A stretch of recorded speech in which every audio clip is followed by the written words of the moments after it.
ఎక్కడి నుంచి వచ్చారు మీరు? అమృత్సర్ నుండి వచ్చాం. అమృత్సర్ నుండా? సరే అయితే ఒకటి చెప్పండి, మీరు ట్రక్ నడిపిస్తుంటారా? అవునండి.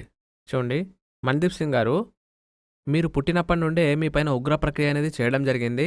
అందుకే మీ స్వభావం వచ్చేసి కోపిష్టిగా మారుతుంది. మీ మనసు ఎప్పుడు అశాంతిగా ఉంటుంది. మీ యొక్క 7 చక్రాలు అశాంతిగానే ఉన్నాయి. మీరొక ట్రక్ డ్రైవర్ ఉన్నారు. మీ పెద్దవాళ్ళు అశాంతిగా ఉన్నారు. మీ పైన వివాహ వినాశక ప్రక్రియ అనేది కూడా చేయడం జరిగింది. మీ దగ్గర డబ్బు స్థిరంగా ఉండటం లేదు. మీరు చేసే ఉద్యోగం స్థిరంగా ఉండటం లేదు. మీ ఇంట్లో అశాంతిగా ఉండాలని చేతబడి చేయడం జరిగింది. అయితే మీరిక్కడికి ఆర్థిక పరిస్థితి నుంచి గట్టెక్కడానికి వచ్చారు. మీకు మానసికంగా శాంతి కావాలి. ఇంట్లో సుఖశాంతులు ఉండాలని కోరుకుంటూ మీరిక్కడికి వచ్చారు. నిజమా? అబద్ధమా? నిజమే గురుగారు. ఇక్కడ రాసుంది చూడండి, మీరు ట్రక్ డ్రైవర్ అని. హేమా మాతంగి, హేమాచి నమస్త, హేమా బగ్లాముఖి. ఈ వ్యక్తి యొక్క మొత్తం శరీరం పైన మీ ముగ్గురు మాతారాణిల యొక్క 1008వ సురక్షా కవచం ప్రయోగించాలి మరియు ఆశీర్వదించండి.